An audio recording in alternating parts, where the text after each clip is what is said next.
Hello friends, welcome to Kannan info Tamil. நம்ம இன்னைக்கு என்ன டாபிக் பார்க்க போறோம் அப்படின்னா, ரெண்டு முக்கியமான டிஃபென்ஸ் அப்டேட் இந்த வீடியோல பார்க்க போறோம். முதல் டிஃபென்ஸ் அப்டேட், சமீப காலங்கள்ல சீன கடற்படை உலகின் மிகப்பெரிய கடற்படையா உருவெடுத்திருக்கு. தற்போதைய நிலையில கப்பல்களின் எண்ணிக்கையை வச்சு பார்க்கும் பொழுது சீன கடற்படை தான் உலகின் மிகப்பெரிய கடற்படையா இருக்கு. சமீபத்துல ஃபிஜியாங் அப்படிங்கிற 1,00,000 டன் எடை கொண்ட ஒரு பிரம்மாண்ட விமானம் தாங்கி போர்க்கப்பல சீனா லான்ச் செஞ்சிருக்காங்க. இதற்கு முன்னாடி 1,00,000 டன் எடை கொண்ட விமானம் தாங்கி போர்க்கப்பல்களை அமெரிக்கா மட்டுமே உருவாக்கி இருக்காங்க.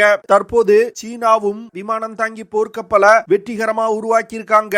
இது தவிர இன்னும் சில 1,00,000 டன் எடை கொண்ட சூப்பர் கேரியர் விமானம் தாங்கி போர்க்கப்பல்களை சீனா கட்டி வந்துகிட்டு இருக்காங்க. அதனால வரும் காலத்துல சவுத் சைனா சி மற்றும் இந்திய பெருங்கடல் பகுதியில தன்னுடைய பிரம்மாண்ட விமானம் தாங்கி போர்க்கப்பல்களை பயன்படுத்தி சீனா பவர் ப்ராஜெக்ட் செய்வாங்க. அது மட்டும் இல்லாம சீனா ஏதாவது ஒரு நாட்டை அச்சுறுத்தணும்னு நினைச்சா இந்த விமானம் தாங்கி போர்க்கப்பல அந்த நாட்டிற்கு அருகில் சென்று நிறுத்தி சீனா அச்சுறுத்துவாங்க. சீனாவின் வளர்ச்சி காரணமா வரும் காலத்துல இது போன்ற பிரச்சனைகளை இந்தியாவும் சந்திக்க வேண்டிய நிலை வரலாம். அதனால இப்பொழுதிலிருந்தே இந்திய கடற்படையின் வலிமையை இந்தியா மிகப்பெரிய அளவுல உயர்த்தி வந்துகிட்டு இருக்காங்க.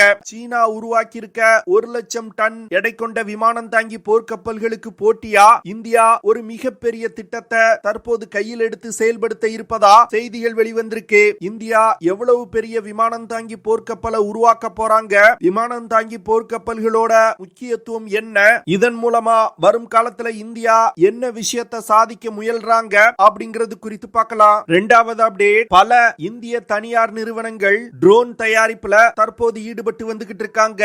இந்த சூழ்நிலையில தாக்குதல் திறன் கொண்ட ஒரு ட்ரோனை இந்திய தனியார் நிறுவனம் வெற்றிகரமா உருவாக்கி இருக்காங்க.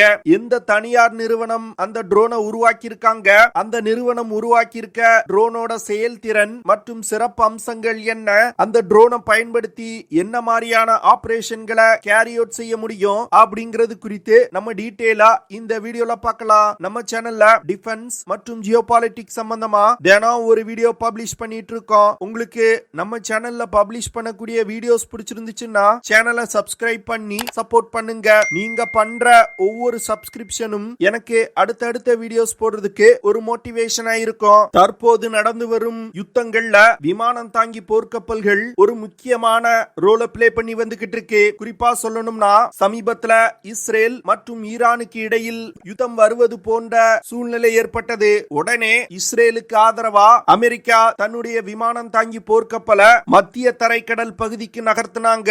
சீனா தாய்வானை அச்சுறுத்தும் பொழுது அமெரிக்கா தாய்வான் ஸ்டேட் பகுதியில தன்னுடைய விமானம் தாங்கி போர்க்கப்பல்களை கொண்டு நிறுத்துவாங்க. ஒரு விமானம் தாங்கி போர்க்கப்பல் அப்படிங்கிறது ஒரு சாதாரண போர்க்கப்பல் மாதிரி கிடையாது. அத எதிரி நாட்டிற்கு அருகில் சென்று நிறுத்தினா விமானம் தாங்கி போர்க்கப்பல்ல இருக்கக்கூடிய 20 முதல் 50 விமானங்களை பயன்படுத்தி எதிரிகள் மீது மிகப்பெரிய தாக்குதல்களை நடத்த முடியும். இதன் காரணமாக தான் அமெரிக்கா தன் படையில் அதிக அளவுல விமானம் தாங்கி போர்க்கப்பல்களை வச்சிருக்காங்க. கிட்டத்தட்ட 11 விமானம் தாங்கி போர்க்கப்பல்களை வச்சிருக்காங்க. அதுவும் அணுசக்தியை பயன்படுத்தி இயங்கக்கூடிய விமானம் தாங்கி போர்க்கப்பல்களை அமெரிக்கா வச்சிருக்காங்க. இதனால உலகின் எந்த ஒரு பகுதிக்கும் அமெரிக்காவால தன்னுடைய விமானம் தாங்கி போர்க்கப்பல்களை அனுப்பி தாக்குதல் நடத்த முடியும். என்னதான் சீன கடற்படையில அதிக எண்ணிக்கையில போர்க்கப்பல்கள் இருந்தாலும் அமெரிக்க கடற்படை தான் உலகின் வலிமையான கடற்படையா தற்போது இருக்காங்க. இந்த விஷயத்துல அமெரிக்காவை தோற்கடிப்பதற்கு தான் சீனா மிகப்பெரிய அளவுல சூப்பர் கேரியர் விமானம் தாங்கி போர்க்கப்பல்களை உருவாக்கி வந்துகிட்டு இருக்காங்க. இந்தியா இப்போ இந்த விமானம் தாங்கி போர்க்கப்பல்களை உருவாக்கும் விஷயத்துல பின்தங்கினாங்கன்னா இந்திய பெருங்கடல் பகுதி முழுவதும் சீனாவின் ஆதிக்கத்தின் கீழ் போயிரும். அதனால சீனா எவ்வளவு பெரிய விமானம் தாங்கி போர்க்கப்பல்களை உருவாக்குறாங்களோ அதே போன்று இந்தியாவும் சூப்பர் கேரியர் விமானம் தாங்கி போர்க்கப்பல்களை உருவாக்க வேண்டிய கட்டாயத்தில் இருக்காங்க. சில வருடங்களுக்கு முன்னாடி வரைக்கும் இந்திய கடற்படை தங்களுக்கு 45,000 டன் எடை கொண்ட 3 விமானம் தாங்கி போர்க்கப்பல்கள் இருந்தா போதும், இந்த விமானம் தாங்கி போர்க்கப்பல்களை பயன்படுத்தி Arabian sea, bay of Bengal மற்றும் இந்தியன் ஓஷன் ரீஜனை தங்களால பாதுகாத்துக் கொள்ள முடியும் அப்படின்னு திட்டமிட்டு இருந்தாங்க. ஆனா தற்போது சீனா செய்யக்கூடிய நகர்வுகளை பார்க்கும் பொழுது இந்திய கடற்படை தன்னுடைய திட்டங்களை மாற்ற தொடங்கிட்டாங்க. சமீபத்துல INS விக்ராந்த் அப்படிங்கிற 45,000 டன் எடை கொண்ட ஒரு விமானம் தாங்கி போர்க்கப்பலை உள்நாட்டிலே டெவலப் செய்து இந்தியா வெற்றிகரமா படையில் இணைச்சிருக்காங்க. இன்னும் கூடிய விரைவில் இரண்டாவதா INS விக்ராந்த் விமானம் தாங்கி போர்க்கப்பல் போன்றே 45,000 டன் எடை கொண்ட இரண்டாவது விமானம் தாங்கி போர்க்கப்பலை உருவாக்குவதற்கு மினிஸ்ட்ரி ஆஃப் டிஃபென்ஸ் ஒப்புதல் கொடுக்க போறாங்க. இந்த சூழ்நிலையில தற்போது இந்திய கடற்படை தங்களுக்கு மூன்றாவது விமானம் தாங்கி போர்க்கப்பல் தேவை அப்படிங்கிற விஷயத்த அரசாங்கத்திடம் சொல்ல ஆரம்பிச்சிட்டாங்க. முதல்ல மூன்றாவது விமானம் தாங்கி போர்க்கப்பல் 65,000 டன் எடை கொண்ட விமானம் தாங்கி போர்க்கப்பலா இருந்தா போதும் அப்படின்னு முடிவு செய்யப்பட்டது. ஆனா தற்போது சீனா உருவாக்கி வரும் 1,00,000 டன் எடை கொண்ட சூப்பர் கேரியர் விமானம் தாங்கி போர்க்கப்பலை பார்க்கும் பொழுது இந்தியா தன்னுடைய ஸ்ட்ராட்டஜியில சில மாற்றங்களை கொண்டு வருவதற்கு திட்டமிட்டிருக்காங்க. அதாவது மூன்றாவது விமானம் தாங்கி போர்க்கப்பல் முதல்ல பிளான் செய்ததை விட கூடுதலா 10% எடை அதிகமா இருக்கும் வகையில உருவாக்கப்பட உள்ளது. அப்பொழுதுதான் வரும் காலத்துல இந்திய கடற்படை விமானம் தாங்கி போர்க்கப்பல்னால சீன கடற்படையின் சூப்பர் கேரியர் விமானம் தாங்கி போர்க்கப்பல்களை எதிர்த்து நிற்க முடியும். தற்போது இந்திய கடற்படையில INS விக்ரமாதித்யா அப்படிங்கிற ரஷ்யாவில் உருவாக்கப்பட்ட 45,000 டன் எடை கொண்ட விமானம் தாங்கி போர்க்கப்பல் பயன்பாட்டில் இருந்து வருது. இந்த போர்க்கப்பல் 2038 வருடத்தோட ரிட்டையர் செய்யப்பட உள்ளது. அதனால அதற்குள் இந்த மூன்றாவது விமானம் தாங்கி போர்க்கப்பலை இந்தியா உருவாக்கணும் அப்படின்னு திட்டமிடப்பட்டிருக்கு. இந்தியா உருவாக்கும் மூன்றாவது விமானம் தாங்கி போர்க்கப்பல் 300 மீட்டர் நீளம் கொண்டதா இருக்க போகுது. இந்த போர்க்கப்பலை INS விக்ராந்த் விமானம் தாங்கி போர்க்கப்பலை உருவாக்கிய கொச்சின் ஷிப்யார்ட் லிமிடெட் நிறுவனம் உருவாக்க போறாங்க. மூன்றாவது விமானம் தாங்கி போர்க்கப்பல் கிட்டத்தட்ட 75,000 டன்ல இருந்து 80,000 டன் எடை கொண்ட விமானம் தாங்கி போர்க்கப்பலா இருக்கும். இந்த விமானம் தாங்கி போர்க்கப்பல்ல பல அதிநவீன தொழில்நுட்பங்கள் பயன்படுத்தப்பட உள்ளது. குறிப்பா விமானங்களை டேக் ஆஃப் மற்றும் லேண்டிங் செய்ய வைப்பதற்கு இமெயில்ஸ் அப்படிங்கிற எலக்ட்ரோ மேக்னெட்டிக் ஏர்கிராஃப்ட் லான்ச்சிங் சிஸ்டத்தை இணைக்க போறாங்க. இதன் மூலமா இந்த புதிய மூன்றாவது விமானம் தாங்கி போர்க்கப்பல்ல இருந்து டேக் ஆஃப் செய்யக்கூடிய விமானங்கள்னால அதிக எடை கொண்ட ஆயுதங்களை சுமந்து கொண்டு மிக எளிதா டேக் ஆஃப் செய்ய முடியும். அதிக எடை கொண்ட ஆயுதங்கள் விமானத்துல இருக்கிறதுனால எதிரிகளுக்கு இந்த விமானங்களை பயன்படுத்தி பலத்த சேதத்தை ஏற்படுத்த முடியும். இந்தியா உருவாக்கும் இந்த மூன்றாவது விமானம் தாங்கி போர்க்கப்பல்ல 55 விமானங்களை நிறுத்தி வைப்பதற்கு திட்டமிடப்பட்டிருக்கு. அதுல 40 ஃபைட்டர் ஜெட் விமானங்களும் 15 ஹெலிகாப்டர்களையும் பயன்படுத்துவதற்கு இந்தியா திட்டமிட்டிருக்காங்க. அது மட்டும் இல்லாம இந்தியா உள்நாட்டிலே டெவலப் செய்து வரும் TEDBF அப்படிங்கிற அதிநவீன carrier base multi role fighter jet விமானத்தை இந்த கப்பல்ல பயன்படுத்துவதற்கு திட்டமிடப்பட்டிருக்கு. இந்த சூழ்நிலையில இந்திய கடற்படைக்கு யுனைடெட் கிங்டம் இருந்து ஒரு ஜாக்பாட் அடிச்சிருக்கு. அதாவது யுனைடெட் கிங்டம் சமீபத்துல குயின் எலிசபெத் அப்படிங்கிற ஒரு பிரம்மாண்ட விமானம் தாங்கி போர்க்கப்பலை தங்கள் படையில் இணைச்சிருக்காங்க. இந்த விமானம் தாங்கி போர்க்கப்பல் கிட்டத்தட்ட 65,000 டன் எடை கொண்டது. இந்த விமானம் தாங்கி போர்க்கப்பல்ல அமெரிக்க தயாரிப்பு சூப்பர் கேரியர் விமானம் தாங்கி போர்க்கப்பல்ல பயன்படுத்தப்பட்டிருக்க பல அதிநவீன தொழில்நுட்பங்கள் இணைக்கப்பட்டிருக்கு. இந்த குயின் எலிசபெத் கிளாஸ் ஏர்கிராஃப்ட் கேரியரோட டெக்னாலஜிய UK இந்தியாவுக்கு டிரான்ஸ்பர் செய்வதற்கு முன்வந்திருக்காங்க. இதன் மூலமா இந்தியாவால ஒரு அதிநவீன விமானம் தாங்கி போர்க்கப்பலை இந்தியாவிலே தயாரித்து அதிவிரைவா இந்திய கடற்படையில இணைக்க முடியும். ஆனா UK கொடுத்திருக்க இந்த ஆஃபரை இன்னும் இந்திய கடற்படை ஃபைனலைஸ் செய்யல. இதற்கான பேச்சுவார்த்தைகளையும் இந்திய கடற்படை இந்திய அரசாங்கத்துடன் நடத்தி வந்துகிட்டு இருக்காங்க.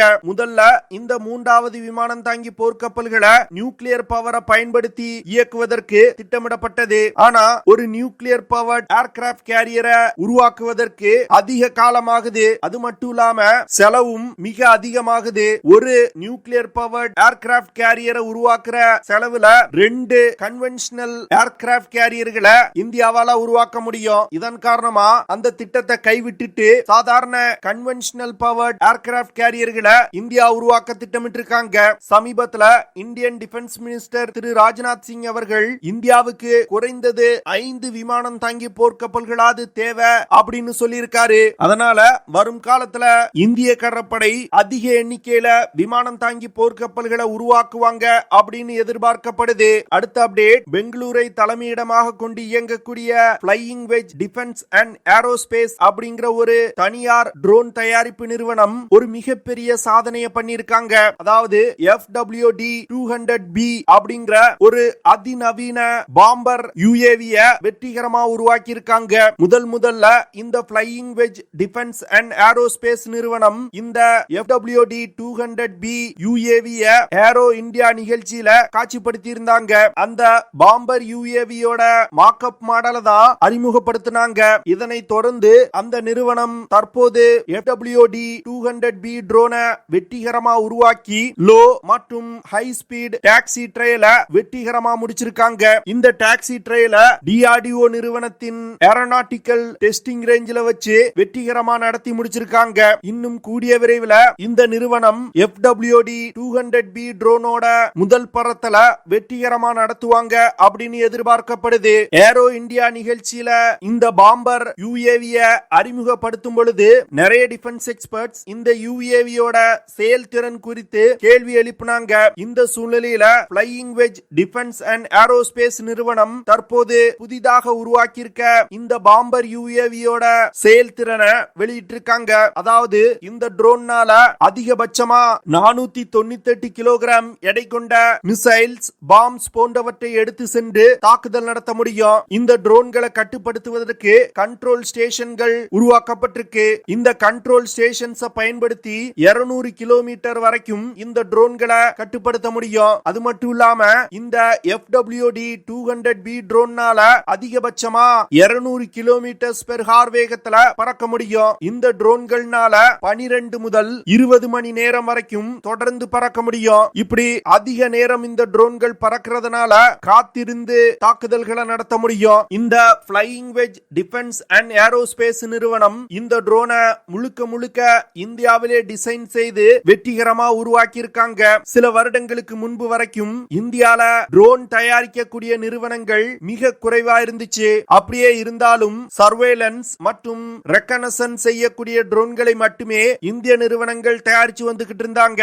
ஆனா தற்போது இந்த flying wedge defence and aerospace நிறுவனம் முதல்ல ஒரு தாக்குதல் திறன் கொண்ட ட்ரோனை வெற்றிகரமா ஒரு தனியார் நிறுவனம் உருவாக்கி இருக்காங்க. இதுல இருந்து வரும் காலத்துல இந்தியா இனி மற்ற நாடுகள்ல இருந்து ட்ரோன்களை இறக்குமதி செய்ய வேண்டிய நிலை இருக்காது. இந்தியா பல நாடுகளுக்கு ட்ரோன்களை ஏற்றுமதி செய்யக்கூடிய ஒரு நாடா இருக்கும். ஓகே ஃப்ரெண்ட்ஸ், நம்ம வீடியோவோட நிறைய பகுதிக்கு வந்துட்டோம். இதெல்லாம் தான் நான் உங்ககிட்ட ஷேர் பண்ணணும் அப்படின்னு நினைச்ச விஷயங்கள். ஐ ஹோப் நான் ஷேர் பண்ண விஷயங்கள் உங்களுக்கு பிடிச்சிருக்கும் நினைக்கிறேன். அப்படி பிடிச்சிருந்துச்சுன்னா ஷேர் பண்ணுங்க, லைக் பண்ணுங்க, கமெண்ட் பண்ணுங்க. மறக்காம நம்ம சேனலுக்கு சப்ஸ்கிரைப் பண்ணுங்க. அப்படியே அந்த பெல் நோட்டிபிகேஷனை கிளிக் பண்ணி ஆல்ங்கிற ஆப்ஷனை எனேபிள் பண்ணிக்கங்க. See you in the next video. Jai Hind.